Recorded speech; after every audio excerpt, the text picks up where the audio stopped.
Hi there. Welcome to another episode of Tuesday Tips with Terry. I hope you are doing good today and out there kicking butt and growing your business. And today's topic, I want to talk about newsletters. I laugh because there are so many of my clients that they either do a newsletter and they hate doing it, or they refuse to do a newsletter. And I'm using the word newsletter as a very generic label for sending out a regular email to your audience or your list, so you stay top of mind and you build that relationship and always give them an opportunity to connect with you, but that you're giving tons and tons and tons of value over and over and over. And what I see time and time again is that when new clients come to me and they say, Terry, I need this, that, and the other, my marketing is a mess. It's all over the place. I started a newsletter like 2-3 years ago, and I was all gung-ho in the beginning, but then I got busy, or I started doing a podcast, and I just don't have the time to actually keep up with it. And they don't have tons and tons of money to be paying a copywriter to do it. And it's something that really needs to be authored and infused with their value and their personality. Otherwise, it's just like generic, right? So they kind of fall out of love with it and they let it go by the wayside. Well, meanwhile, on their website, there's still a pop-up, there's still a form, there's still, hey, sign up for my newsletter, but they're not actually sending out a newsletter, and they hadn't been for years, right? So when you have a situation where for whatever reason, there's a particular marketing tactic that you've started or you're doing, but you're not doing it at the consistency or regularity that you had been or that you feel you should in order to keep your audience engaged, then stop it. But let your audience know you're stopping it. So what you want to do is, if you have a newsletter that you've let kind of fall by the wayside, which happens, it's totally cool. You were in one place when you started it, and now you're in a different place. So that's two different people as far as I'm concerned. So if it's not a fit for you for whatever reason, just stop doing it. But stop inviting people in to experience it, because you're creating an expectation and then you're not delivering. And that actually has a negative impact on your brand and who you are as a person, as a speaker, as a consultant. So what I recommend is, if you have that opt-in form, whether it's a pop-up or whether it's something in or at the bottom of your website, just take it off, turn it off, disable it, whatever you need to do to make it go away, so you're not managing expectations in a negative way.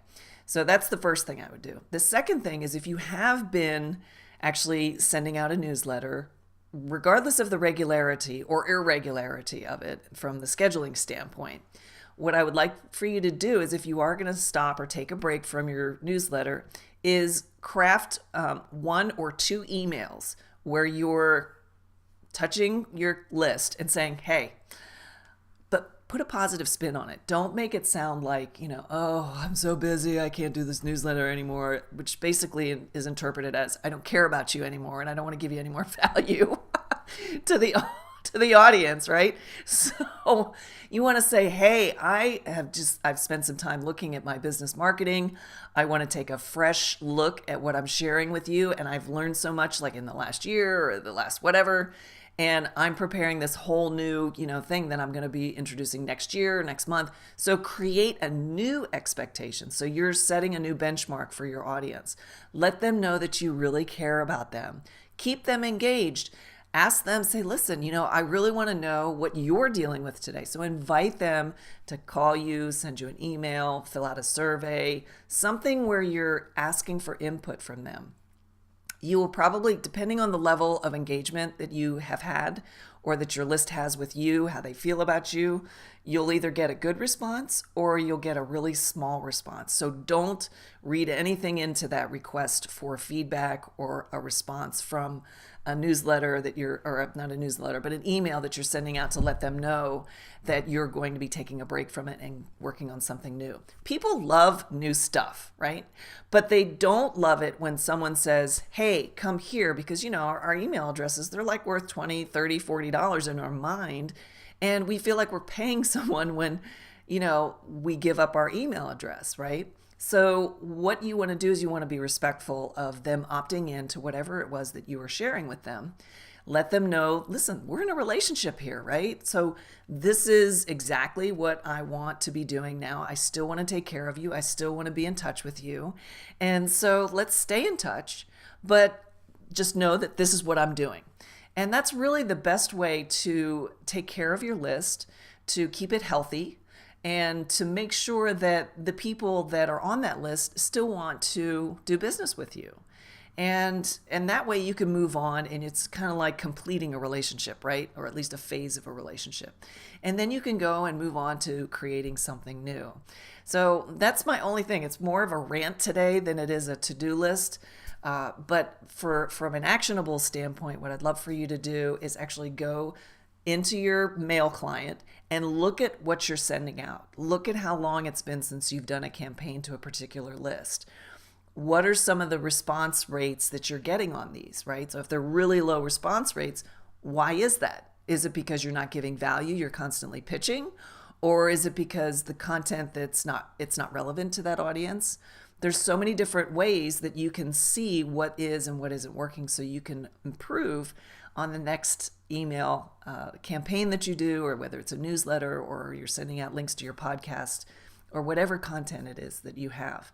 So respect your customers, respect your list and your prospects, and make sure that you're taking care of them and you're not creating these outdated expectations where you have signed up for this, but then you never send them anything.